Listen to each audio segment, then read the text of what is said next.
Hello दोस्तों। तो आ गए एक न्यू वीडियो के साथ।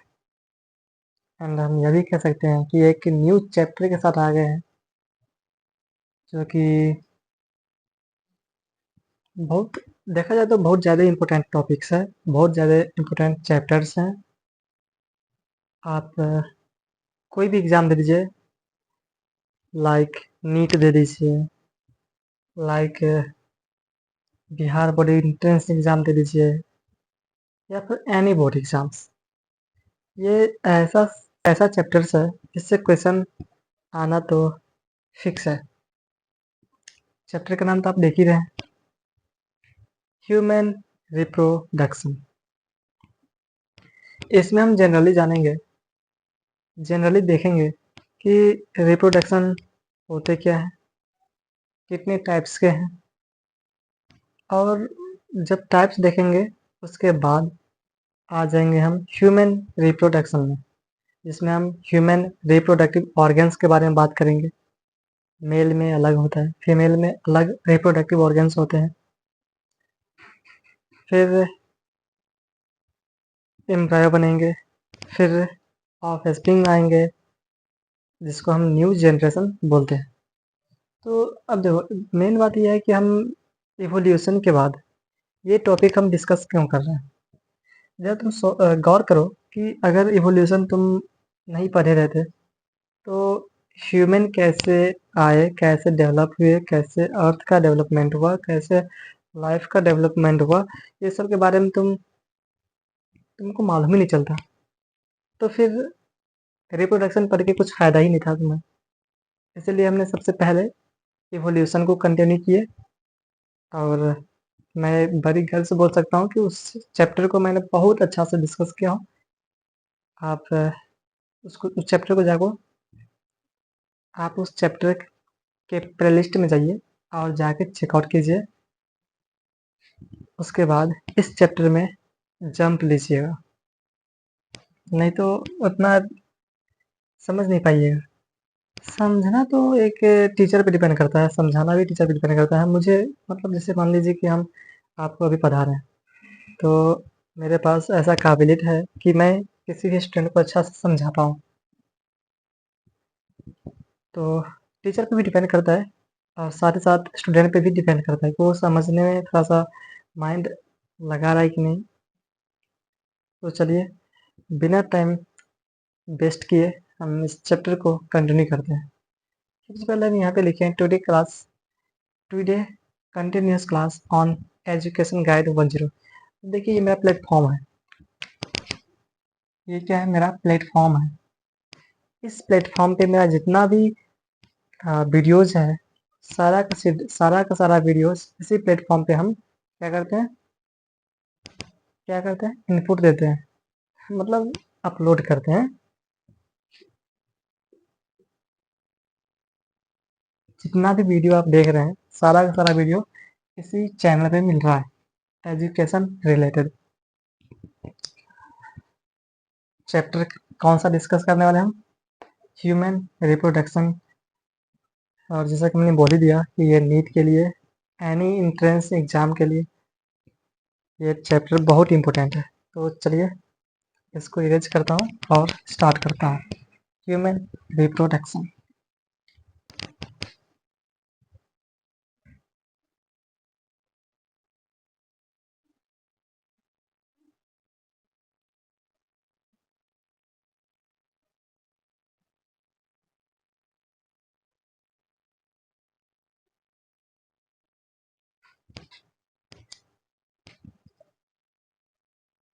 ये मेरा चैप्टर है जो कि मैंने अपर साइड में लिख दिया हूँ। तो इस चैप्टर में सबसे पहले यह डिस्कस करना है कि रिप्रोडक्शन होता क्या है। हम क्या बात कर रहे हैं? ह्यूमन रिप्रोडक्शन के बारे में। तो सबसे पहले मुझे ये तो मालूम चलना चाहिए कि रिप्रोडक्शन होता क्या है। उसके बाद हम ह्यूमन में जाएंगे कि ह्यूमन में रिप्रोडक्शन कैसे होता है। सबसे पहले रिप्रोडक्शन क्या होता है उसको डिफाइन करते हैं।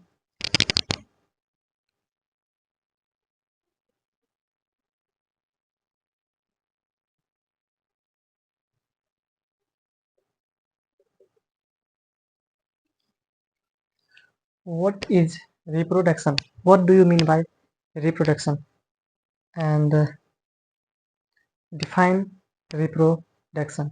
ये तीनों टर्म एक ही है, या तो इसको बोलिए, लिख ही देता हूँ चलिए। तीन टाइप्स के क्वेश्चन बन सकते हैं, जिसमें फर्स्ट डिफाइन रिप्रोडक्शन, दूसरा में बन सकता है what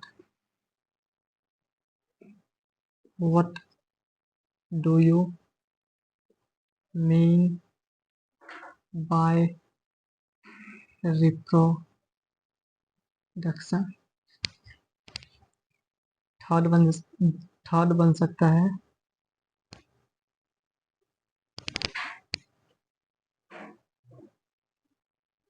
what is reproduction.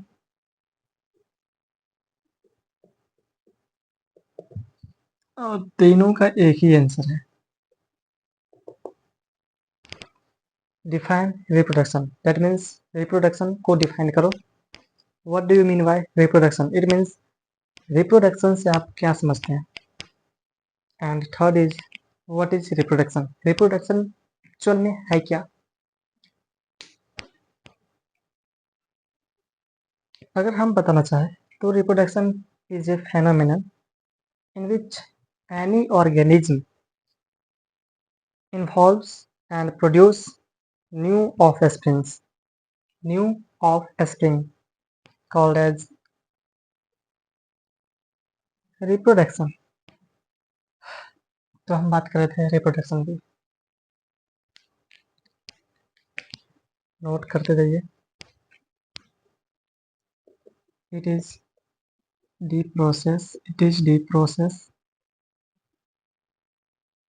in which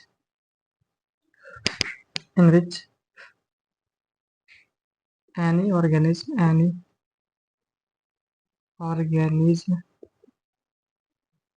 involve and produce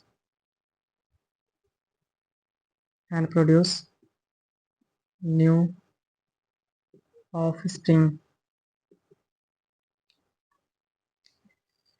new offspring को आप चाइल्ड भी बोल सकते हैं,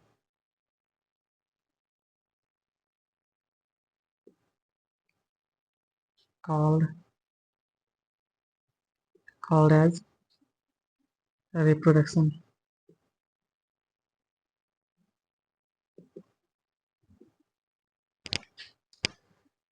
हमने वो लिखा इस पे कि it is the process, reproduction एक प्रकार का प्रोसेस है इन विच, जिसमें एनी ऑर्गेनिज्म, जिसमें कोई भी ऑर्गेनिज्म इन्वॉल्व, हिस्सा लेकर, इन्वॉल्व शामिल होकर, एंड प्रोड्यूस न्यू ऑफस्प्रिंग, वो न्यू ऑफस्प्रिंग को क्या करेगा, प्रोड्यूस करेगा, जन्म देगा। ऑफस्प्रिंग क्या है, ऑफस्प्रिंग को आप चाइल्ड भी बोल सकते हैं, बच्चा से भी बोल सकते हैं, बेबी से भी बोल सकते हैं। तो एक प्रकार के हो गया आपका रिप्रोडक्शन। ये जो रिप्रोडक्शन है जनरली टू टाइप्स के आते हैं।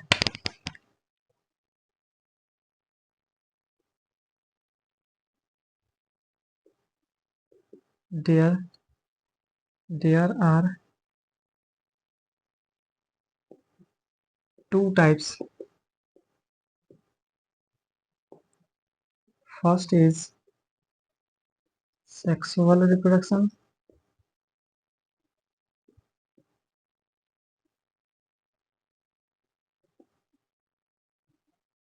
second is asexual reproduction। इतना नोट कीजिए, इससे आगे बताएंगे। तो एक बार फिर से हम क्या करें, रिटर्न कर देता हूँ, फिर से रीड कर देता हूँ। हमने सबसे पहले बताया कि रिप्रोडक्शन होता क्या है, इसको डिफाइन कीजिए। Define reproduction, what do you mean by reproduction, and right is what is reproduction. Reproduction is the process in which any organism involves and produce new offspring, जिसको आप बेबी बोल सकते हैं, चाइल्ड बोल सकते हैं, is called as reproduction. There have two types. First is sexual reproduction, second is asexual reproduction. आप इसको नोट कीजिए, रोक के मैं इसको इरेज करता हूँ.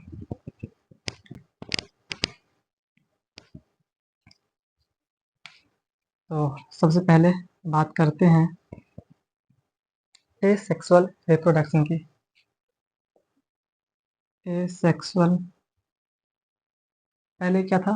एसेक्सुअल सबसे पहले बात करता हूँ सेक्सुअल रिप्रोडक्शन की. सेक्सुअल रिप्रोडक्शन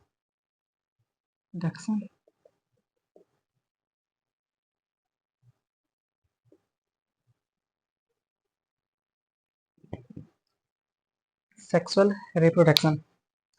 अब ये जो सेक्सुअल रिप्रोडक्शन आप देख रहे हैं, इसमें 2 पेरेंट्स इन्वॉल्व होते हैं और न्यू ऑफस्प्रिंग को जनरेट करते हैं, प्रोड्यूस करते हैं. 2 parent like first is male, second is female. 2 parent involve होंगे, न्यू ऑफस्प्रिंग को डिलीवरी करेंगे, प्रोड्यूस करेंगे, प्रोडक्शन करेंगे. इसको हम क्या बोलेंगे? Sexual reproduction. एक चीज और हम दिखाई देते हैं ना, मान लीजिए कि ये मेल पेरेंट है और ये फीमेल पेरेंट है. मेल में XY क्रोमोसोम होता है, फीमेल में XX क्रोमोसोम होता है. ये तो 10th क्लास में पढ़े होंगे सब. तो फिर क्या होता है कि ये 2 पार्ट्स में डिवाइड हो जाते हैं. मेल का क्रोमोसोम 2 पार्ट्स में डिवाइड होते हैं, एक X में एक Y में. बट फीमेल में एक ही क्रोमोसोम है, दोनों सिमिलर हैं. होमोलोगस क्रोमोसोम इसको बोलेंगे, होमोलोगस क्रोमोसोम. अभी होमोलोगस क्रोमोसोम क्या है, ये नेक्स्ट चैप्टर जो आएगा दैट इज जेनेटिक्स, उसमें बात करेंगे. और ये होता है हेटेरो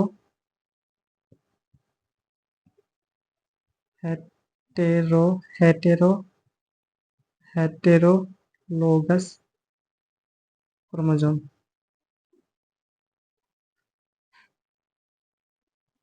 थोड़ा ओवरव्यू दे देते हैं. Homologous chromosome is a that chromosome in which chromosomes are pair and equally like x pairs में है, XX पेयर में है और दोनों सिमिलर है, तो ये homologous chromosome. In this case X and Y ये भी पेयर में है but this is the dissimilar. एक X एक Y डिसिमिलर, ये मतलब एक डिफरेंट है. एक X है एक Y है, डिफरेंट है. तो इसको हम क्या कहेंगे? Hetero chromosomes. तो इससे एक ही क्रोमोसोम आएंगे दैट इज X. और इन ये जो आप ये जो आप देख रहे हैं, ये आपका क्या है? गैमेट है, गैमेट. तो आप देख सकते हैं कि ये जो सेक्सुअल रिप्रोडक्शन है, इसमें क्या बन रहा है? गैमेट का फॉर्मेशन हो रहा है. और जब ये गैमेट बनेगा, गैमेट का फॉर्मेशन होगा, तो तो इसमें से एक एक्स क्रोमोसोम, इसमें से एक एक्स क्रोमोसोम जब फ्यूज होंगे तब जाके XX क्रोमोसोम बनेगा और ये आपका हो जाता है गर्ल्स. और जब ये Y और ये X क्रोमोसोम क्या होंगे? मिक्स होंगे, फर्टिलाइज होता है, तो ये बना देगा XY और ये होता है Y.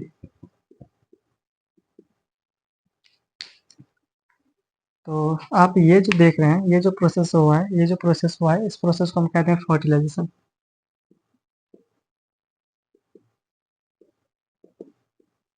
फर्टिलाइजेशन. तो इसमें दो प्रोसेसेस हुए हैं, जिसमें फर्स्ट गैमेट बना है, सेकेंड फर्टिलाइजेशन हुआ है. और एक चीज़ बता, जब गैमेट बनेंगे तो फर्टिलाइजेशन होगा ही होगा, नहीं तो जब गैमेट बन भी गया, अगर फर्टिलाइज नहीं हुए तो न्यू ऑर्गेनिज्म का फॉर्मेशन होगा ही नहीं. तो जैसे ही गैमेट होना तो फर्टिलाइजेशन होना जरूरी है. यहाँ तक ठीक. तो चलिए इरेज करते हैं, नोट कर लीजिए, इरेज करता हूँ, इससे आगे बढ़ता हूँ। समझाना भी है ना, डिफाइन भी तो करना है।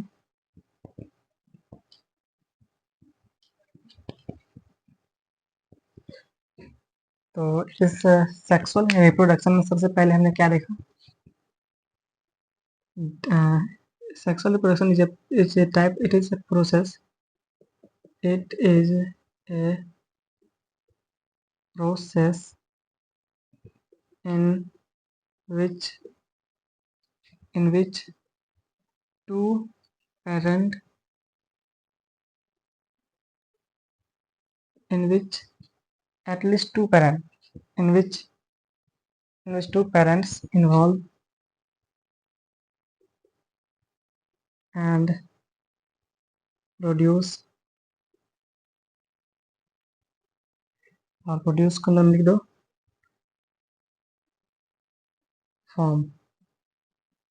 formed produce new offspring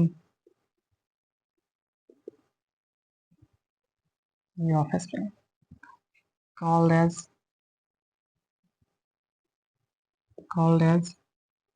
sexual reproduction. Sexual reproduction. आओ, इसमें दो पेरेंट इन्वॉल्व हुए हैं। इसमें हम कुछ पॉइंट देखे थे।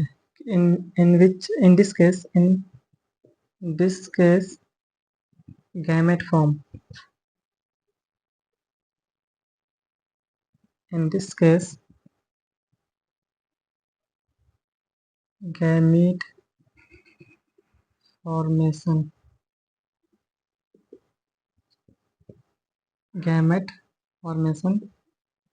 और in this case gamete fertilize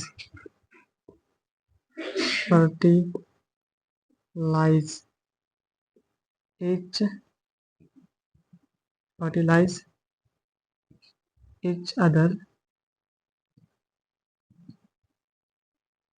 called fertilization. fertilization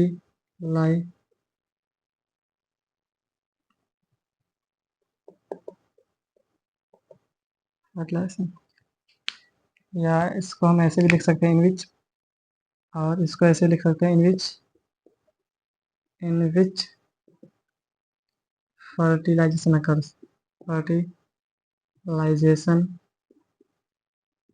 occurs. दोनों एक ही चीज हुआ। सबसे पहले इसमें दो पेरेंट क्या हुए, इन्वॉल्व हुए, न्यू ऑफस्प्रिंग को क्या किया, फॉर्म किया। इसमें गैमेट का फॉर्मेशन हुआ, जैसे कि हमने स्ट्रक्चर में भी देखा दिए फिगर बनाकर। फिर गैमेट का फर्टिलाइजेशन हुआ, फर्टिलाइज हुए गैमेट, जिसको हमने क्या बोले, फर्टिलाइजेशन बोले। फिर ये क्या हुआ, फिर फर्टिलाइजेशन हुए। सबसे बड़ी बात कि यहाँ पर ये है कि जो पेरेंट होंगे, मान लीजिए कि इसमें दो पेरेंट इन्वॉल्व हुए हैं और न्यू ऑफस्प्रिंग को क्या किया, फॉर्मेशन किया। एक बार फिर से देख लीजिए, ये एक पेरेंट था मेल पेरेंट, ये एक पेरेंट था फीमेल पेरेंट। इन्होंने ये दोनों मिलके एक न्यू ऑफस्प्रिंग को फॉर्मेशन किया। अब देखिए इसका कैरेक्टर जो था, ये मान लीजिए एक कैरेक्टर था, इसका कैरेक्टर मान लीजिए बी कैरेक्टर था।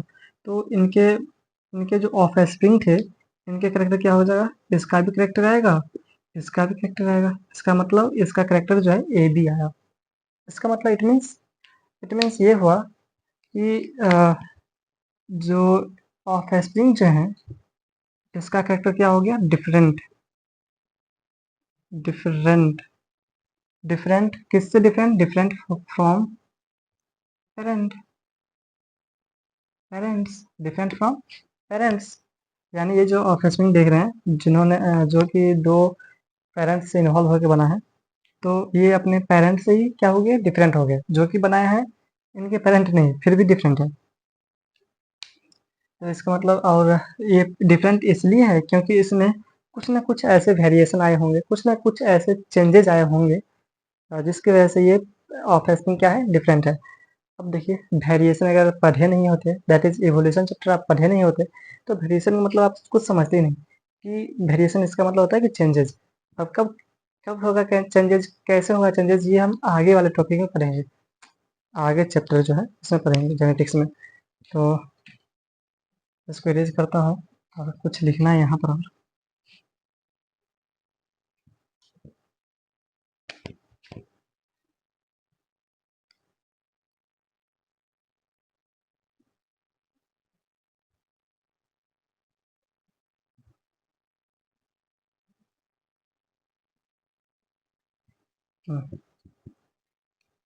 तो लिखेंगे इन विच वेरिएशन वेरिएशन अकर्स, इसमें क्या होता है, वेरिएशन होता है। हो गया बस, सेक्सुअल रिप्रोडक्शन एंड हो गया। बात करते हैं ए सेक्सुअल रिप्रोडक्शन की। देखो, हम इस चैप्टर ह्यूमन के केस में दो पेरेंट ही इन्वॉल्व होते हैं, एक मेल पेरेंट एक फीमेल पेरेंट, तब जाके एक न्यू ऑफस्प्रिंग आते हैं। तो ये जो आप देख रहे हैं सेक्सुअल रिप्रोडक्शन, ये पूरा हॉल चैप्टर की बात करेंगे, पूरे हॉल चैप्टर, ये जो चैप्टर चल रहा है पूरे सेक्सुअल रिप्रोडक्शन पे बेस्ड है। तो इस पर उतना टाइम पास नहीं करते हैं, पहले ए सेक्सुअल रिप्रोडक्शन जो सेकेंड पार्ट उस पर डिस्कस करते हैं।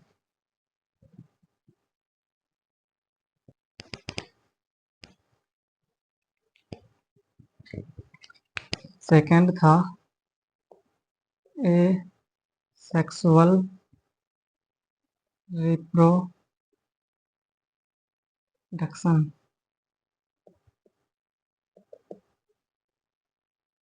अब देखो, सेक्सुअल रिप्रोडक्शन में दो पेरेंट इन्वॉल्व हुए थे, it but in this case only one parent involves and form a new offspring for our life, for whole life। Define कर देते हैं, नोट कीजिएगा। ए sexual reproduction a process it is a process in which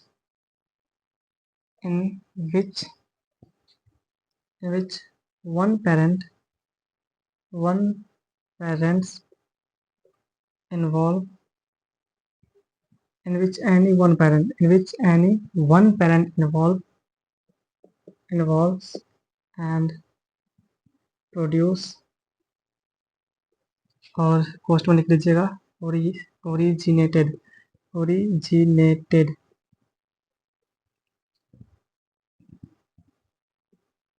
produce originated offspring and produces offspring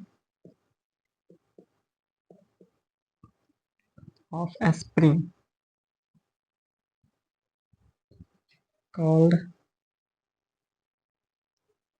as asexual reproduction।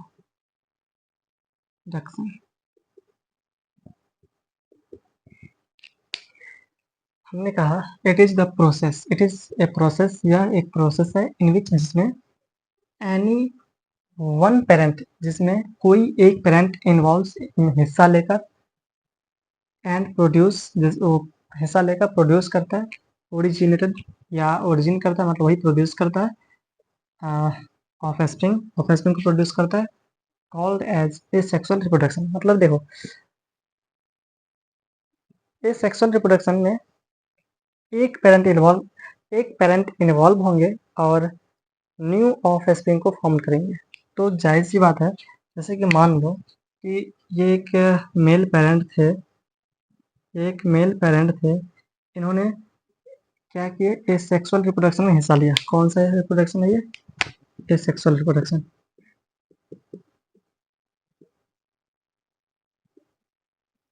A sexual reproduction में क्या क्या हिस्सा लिया और न्यू ऑफस्प्रिंग को फॉर्म किया। मान लीजिए कि ये एक न्यू ऑफस्प्रिंग है इसका। तो अब इसमें सोचने वाली बात है कि ये जो आप देख रहे हैं पेरेंट है, ये पेरेंट है,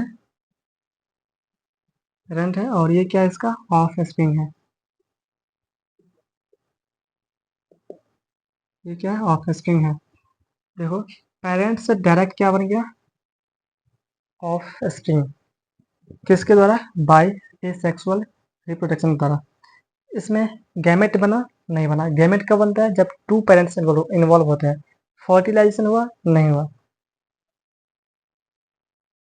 एम्ब्रायो बना, एम्ब्रायो जनरली सबका बनता है, डायरेक्ट बना तो एम्ब्रायो बना होगा, फिर वो ऑफस्प्रिंग में कन्वर्ट हुआ होगा। तो देखो उसमें वेरिएशन हुआ था, उसमें डिफरेंट पेरेंट के डिफरेंट था ऑफस्प्रिंग।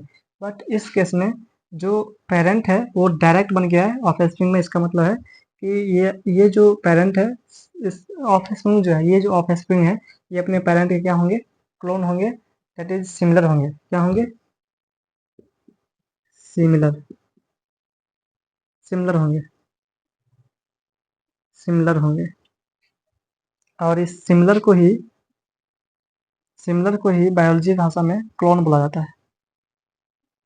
तो clone it is nothing but it is the homologous, it is the it is the offspring and parent same characters. Clone is nothing but it is the same types in which same types of parent and offspring characters. तो erase करता हूँ, समझ गए होंगे, लिखते हैं।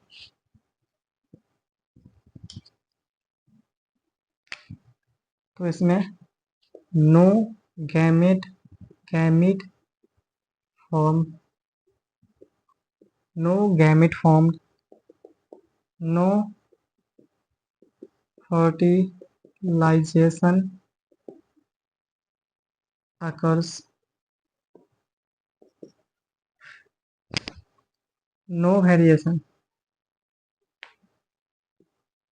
no variation occurs in offspring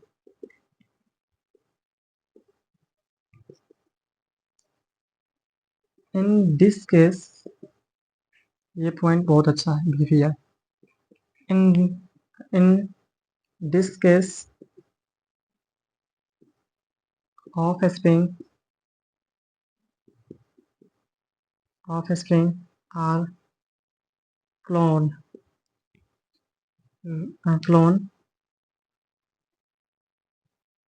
in comparison to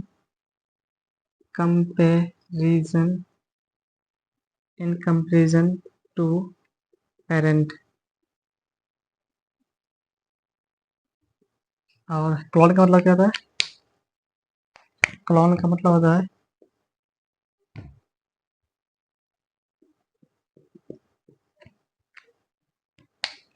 clone is nothing, it is nothing nothings but it is same different, it is same character, character same character of offspring